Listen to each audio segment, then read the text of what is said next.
Alright guys, so in this video, what I want to do is I want to give you guys a very, and I emphasize very, basic overview of a packet and the different parts that it's broken into and, well, just exactly what it is.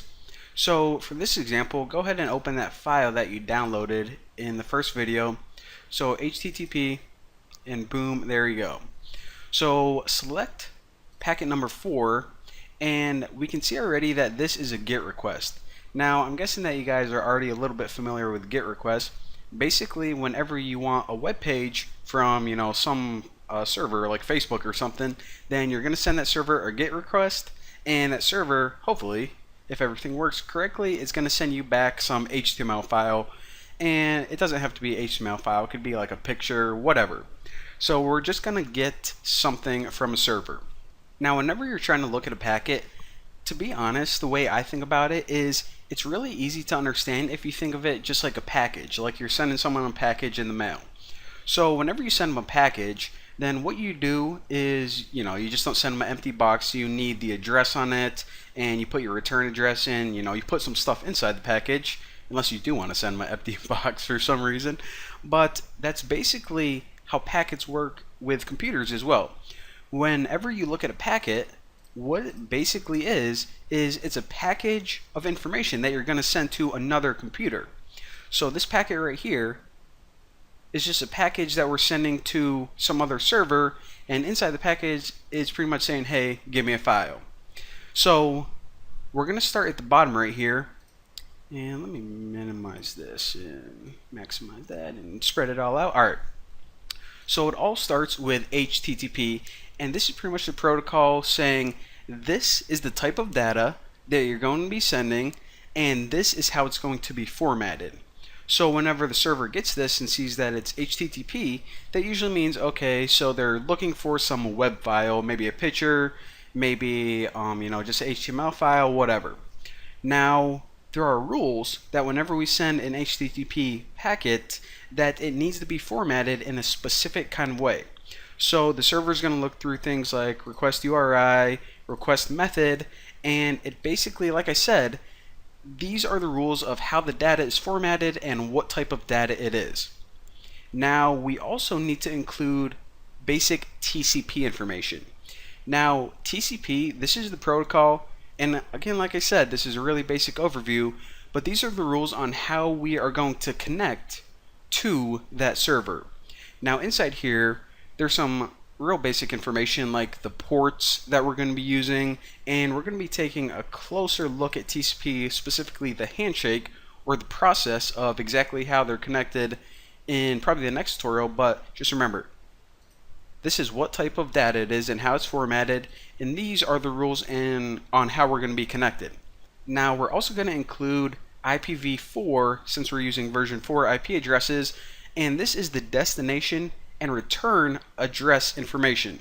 So we'll see, okay, what is the IP address of the server we want to connect to, and whenever it sends information back, we need to give them their IP so it can actually send it to the, back to our computer. Now, this Ethernet section right here, whenever your message is all packaged up and ready to be sent, you just don't send it directly to that server because you don't have a big Ethernet cable connected to Facebook server. So you need to send it to your router, and then your router sends it to, I don't know, maybe another router, and then through internet magic it eventually gets there. So whenever you send it to your router, you need your router's MAC address.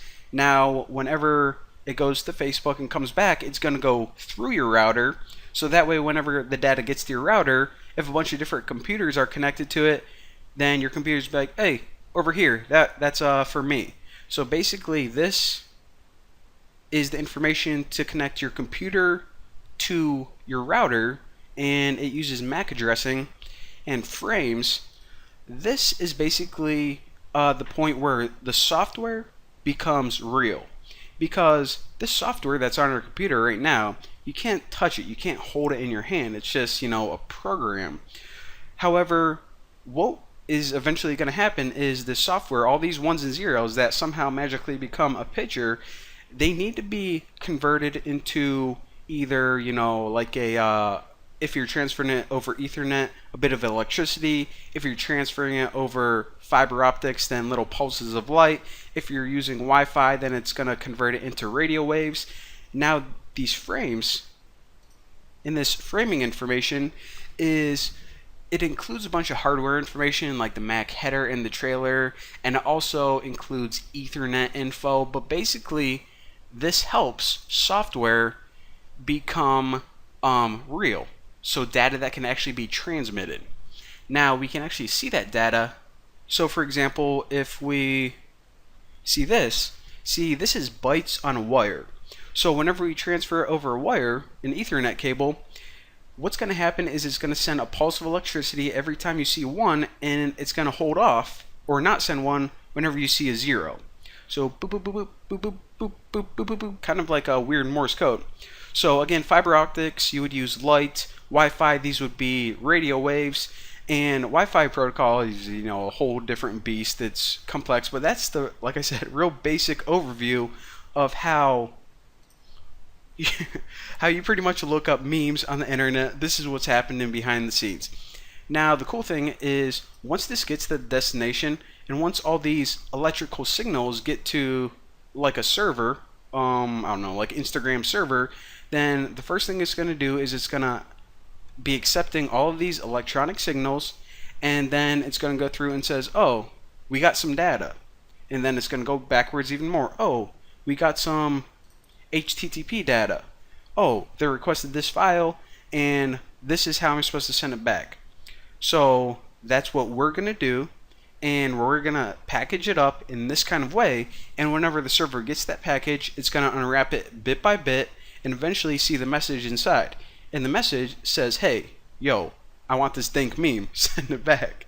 So, like I said, it's a very basic overview of what happened, so hopefully you guys understand these sections a little bit more clearly, and, a lot more to cover, but there you go. Thank you guys for watching. Next video, TCP handshake, is going to be awesome.